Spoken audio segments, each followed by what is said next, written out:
what a whiny little sub. He got slaughtered so badly. I mean, she just put it in his dookie chute, and he's just like saying, I can't take anymore. What kind of gay guy are you? These are the metaphors for you? Hey, I love a sub that owns being a sub, okay? Yeah. Nothing wrong with that. Hello, everybody, and welcome back to Speech Center. With just over a month until the election, we've got one big Harris v. Trump showdown for you today. Let's see who comes out victorious. Joining me once again is Tim Miller.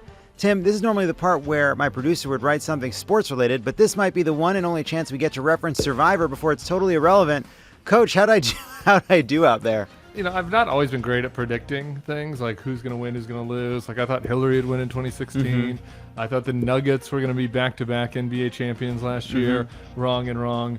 But boy, was I correct about your failure at Survivor. Great. I predicted that. Great. I had that sniffed out immediately. Okay. The first moment I saw you come back looking cherub-faced and fully fed, I was like, that boy is out episode 1 or 2. I'm not a Survivor expert. The experts say you were just kind of so good that they had to get rid of you.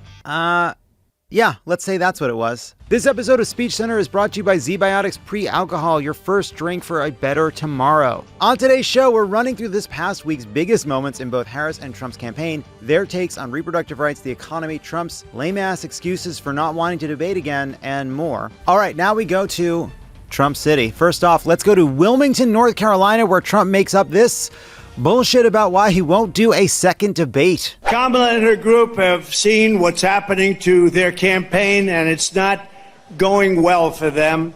And they would like, just announced a little while ago as I was coming off the plane, they would like to do another debate. I've already done 2.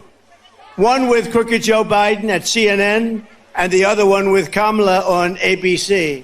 CNN was very fair, I thought. Joe was driven out of the race. It was a coup, by the way, but he was driven out of the race. And they've been widely criticized by the radical left lunatics for all of the fairness. They were very fair. In other words, they won't be fair again. But now she wants to do a debate right before the election with CNN because she's losing badly. My favorite part of that clip is when he says, CNN was very fair to me, drove Joe from the race. But that means they won't be fair again because he needs to also say no to a second debate with CNN. So he has to kind of get ahead of, well, then why not just say yes to CNN?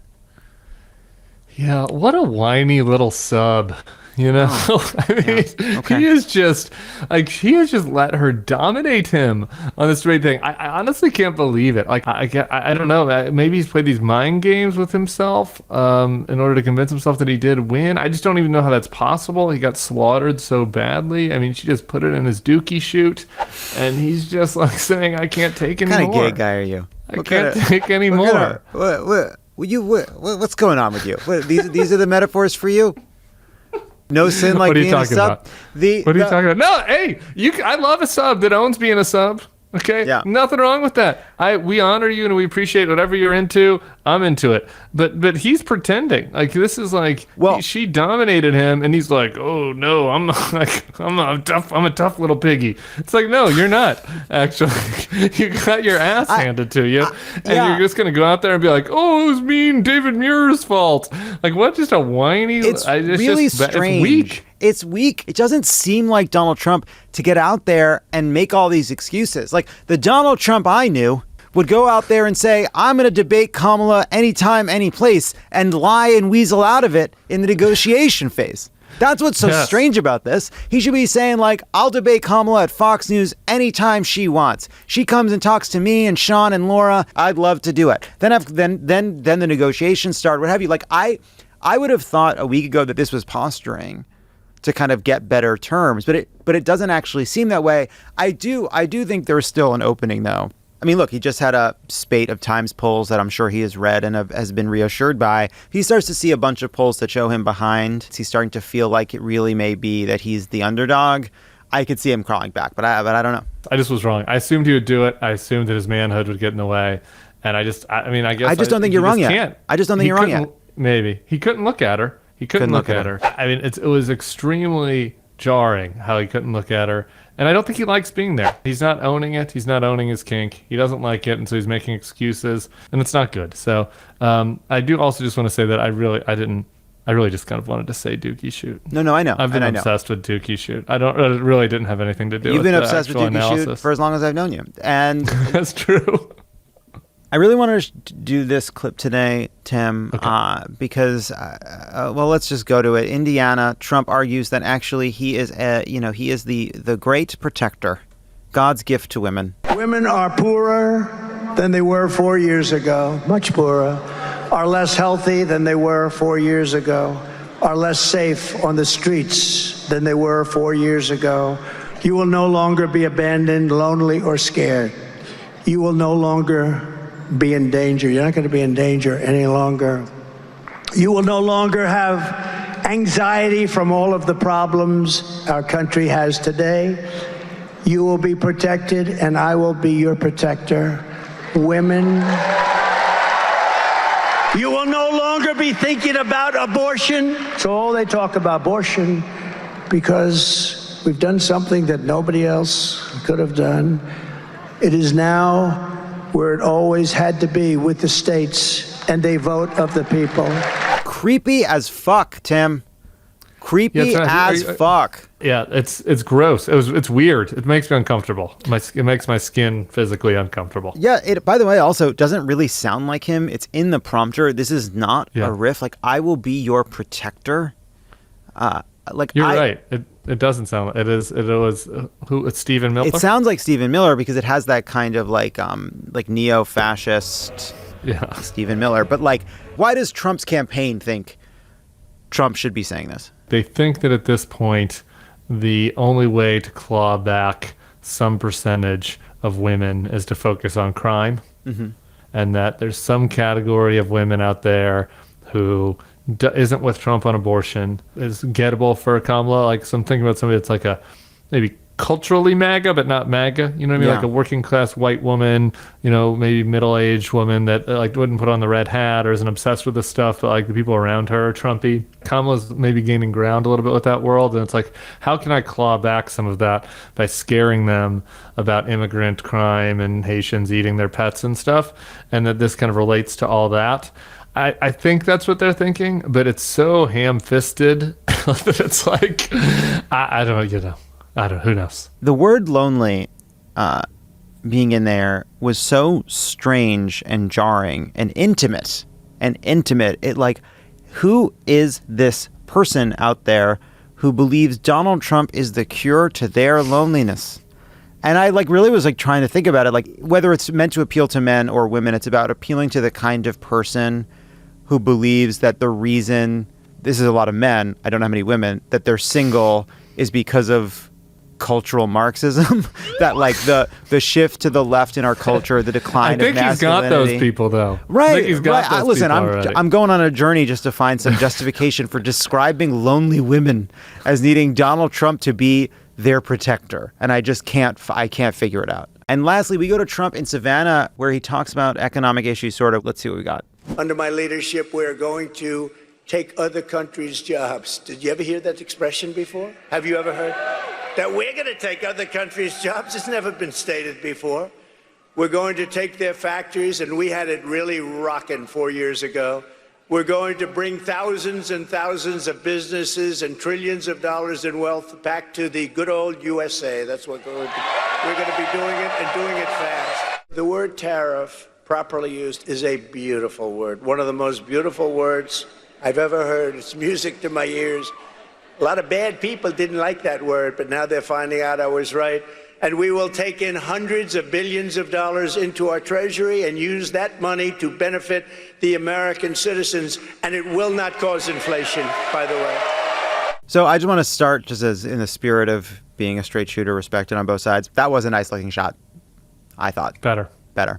What do you think of Trump's His economic manufacturing address? messaging is also good, a lie, but good. Yeah. So if we're being straight shooters, my thing is like the thing that I'm just obsessed with is like why there's not a clearer argument to the CNBC Wall Street Journal crowd that like the shit that he's opposing on tariffs is insane, that he can do it unilaterally. He will actually do it.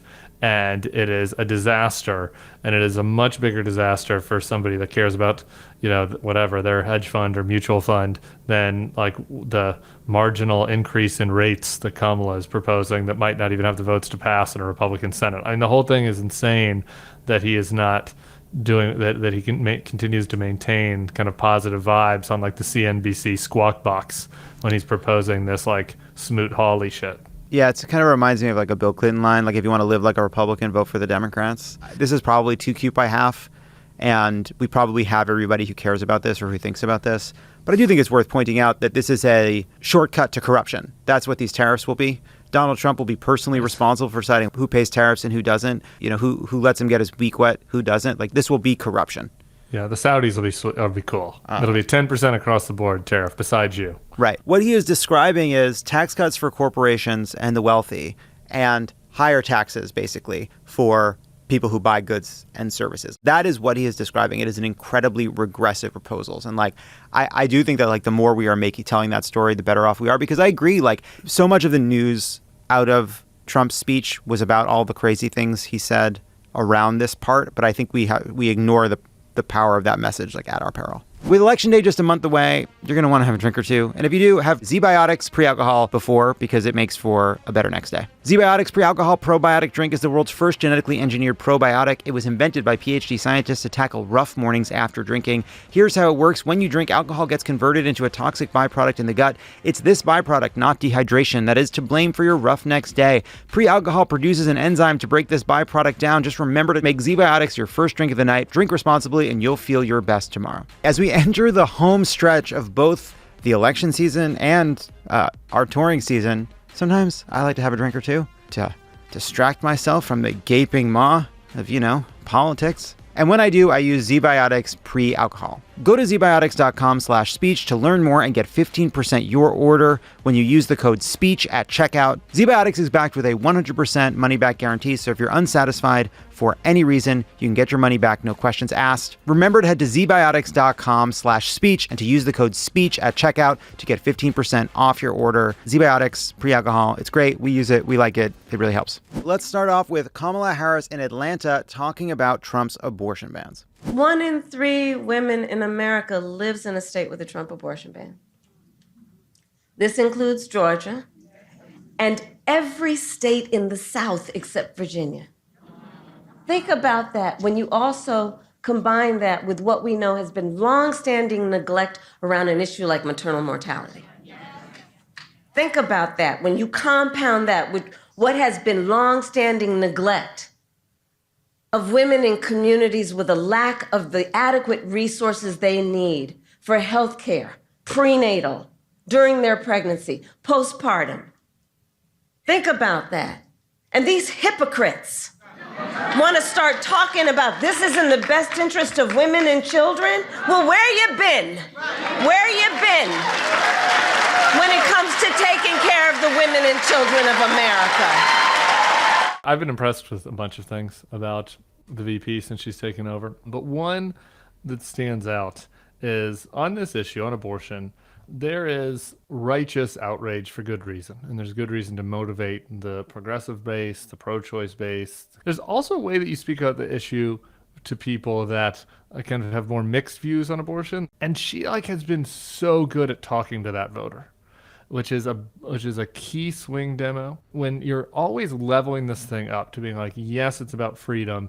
Yes, it's about women's rights. Yes, it's also, though, about maternal mortality. It's also about respecting life for outside the womb, for babies that are born into challenging situations. She seems extremely conscious of making this case in a way that would appeal to the broadest part of the electorate.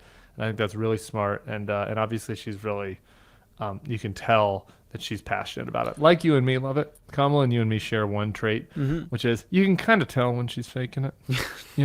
You can kind of tell. She doesn't have the greatest poker face. That's right. And she doesn't have to, she just, obviously this is not no poker face. This is real. You're getting the real shit. She's in Georgia, and she is very clearly tying this back to health disparities and to the neglect of the health of Black women in Georgia. Right-wingers spent decades telling us that they want to ban abortion, but also make life better for mothers, right? That was always going to be part of this, that there'd be more support for pregnant women, that there would be more support for children and families. And I don't think you can point to a single one that has passed any kind of effort to make life easier, affordable, safer, healthier for pregnant women or new mothers. You know, this story that she's talked about somebody dying of a preventable death because of the overturn of Roe, it really does connect back to the fact that there are a lot of women that haven't been able to get access to proper reproductive care, and there's a lot of inequities in it. And I think that clearly is something she's very passionate about, as you mentioned. Okay, up next, we go to Kamala Harris in Madison, Wisconsin, discussing her plans to build a, quote, opportunity economy, end quote. Together, we will build a future where we build what I call an opportunity economy. So every American has the opportunity to own a home, to build wealth, to start a small business. My plan offers a new way forward and will give a $50,000 tax deduction to help entrepreneurs start their small businesses. We have a shortage of housing in America, and it's contributing to driving up prices. So with my plan, we are going to cut red tape and work with the private sector to build 3 million new homes by the end of my first term. I just want to hear what Lovett thinks about opportunity economy. Look, you know what I think. Well, what do you think, Tim? You know what I think. I mean, that's great. I mean, we're talking about small business formation. We're building, baby, build. But I sense that opportunity economy is not your favorite turn of phrase. I think the agenda is great. I like it, I think, probably for the same reason you do, which is that I think a lot of Democratic politics is often about trying to alleviate the worst misfortune that life can mete out. And that's really important. I think a safety net is incredibly important, but our politics has to be about more than just a safety net to catch you if you fall. It's about how you can build and how you can create wealth. I think that matters to a lot of people and makes politics about something more than just stopping something terrible, but about building something great, which I really like. That's how I feel about it. So I think the phrase so opportunity. Okay, great. I didn't expect that. I love it when you surprise me. Love it. This is and that's great. We just want to make sure we're not putting ceilings on people's aspirations. We want them to be able to build themselves up and build a nest egg for themselves and build a business. And maybe the Uber economy hasn't gotten the best reviews. Maybe that doesn't have the highest unfave out there. But you can sense the Bay Area part of Kamala when she's talking about this, that she has, despite the fact that she is progressive and kind of has come up in, as prosecutor, but, kind of among activists and among lefty politicians, she's also been hanging out with some Silicon Valley builders. She's got a founder's mindset. Before we go to the final clip, can you just do me a favor? Just subscribe right now. It really helps us. Thank you for watching. We got a lot of great stuff. Just hit the button. Thank you. Let's go to Kamala Harris' statement and why we should fear Trump's threat to get rid of the Affordable Care Act. Donald Trump will give billionaires and big corporations massive tax cuts. He intends to cut Social Security and Medicare. And on top of all of that, he intends to end the Affordable Care Act. He intends to replace it, but has no plan. In fact, he has, quote, concepts of a plan. He would threaten the health insurance of 45 million people in our country based on a concept and take us back. Remember those days when insurance companies could deny people with pre-existing conditions? Remember what that was like? Well, brother, we are not going back. We are not going back. We got nerdy on the economic stuff, so I'm going to be shallow right now. The camera shots that they're using look great of her. Her facial reactions are so good. The confidence that she has is palpable. You could not even really be listening to the substance of what she was saying right there, which was totally fine, and still come away with the idea that this is somebody that's confident, that is having a good time. And I just got to say, going all the way back to the debate, I was nervous about it. She just hadn't had that many reps. Yeah. She, at times as VP, she looked a little uncomfortable and like she was lacking some confidence in some interviews. And it's you go out on the biggest stage and she just went out there and just had it. It was it's like a natural, she was just a natural, to use our sports analogy. Sometimes, occasionally I'll be watching college football on the weekend. I was watching Nico, who's the quarterback of the Vols. He's a freshman. Mm-hmm. I just looked at her and I was like, he's just a fucking natural. He just looks the part, his poise, and she's just got that right now, which is very encouraging. Look, one value of practice, like I obviously don't know about sports, but I do like reading social science studies, and about some people under pressure perform better, and some people under pressure perform worse. And one way you can train yourself to perform better under pressure is just through practice. What's amazing about Kamala Harris is in many ways she did this without the practice. She had no practice. She came off the bench cold. Yes. It was like the NBA Finals, and they're like, we're going to ask you to shoot a three right now, Robert Horry, and you've been sitting on the bench all day. It's crazy. It's crazy. Just natural skill. Just to do one last nerd point about this is like the other attack on that worked against your Mitt Romney, your Johns McCain, your Donald Trump is not just the deregulation, not just the cutting taxes for the rich, but also the gutting of Medicare, Medicaid, Social Security, and the Affordable Care Act. And I do think that that is an argument we can win on. I think Speech Center has been the Jaden Daniels of this cycle, just kind of a breakout success. Tim, Speech Center is a breakaway hit in the style of, I believe those are athletes that you mentioned? Yeah, Jaden Daniels, just rookie for the Commanders at LSU. Oh, he was beautiful on Monday Night Football this week. It was unbelievable. Well, before we go, Tim, all right. We had Kamala on abortion, on healthcare, and on the economy. We had Donald Trump on tariffs and weaseling out of the debates. Who came out ahead today, Tim? Gonna have to give it to Kamala by quite a wide margin. Yeah. I do think this is one where Trump's message on the economy is, I think, a little more nuanced in that it is not an unalloyed negative for him, and it's something to keep in mind. There is work we have to do there. He remains more popular on the economy, but yes, yet again, a better week for Kamala. Everybody, check out Tim on The Bulwark. Check out The Bulwark's YouTube. Check out Tim's podcast on The Bulwark. Just, come on, the best to ever do it. The best to ever do it. Like, subscribe, and leave a comment on the Love It or Leave It channel. We appreciate you. You're the ones that make this a hit. You, the dear viewer.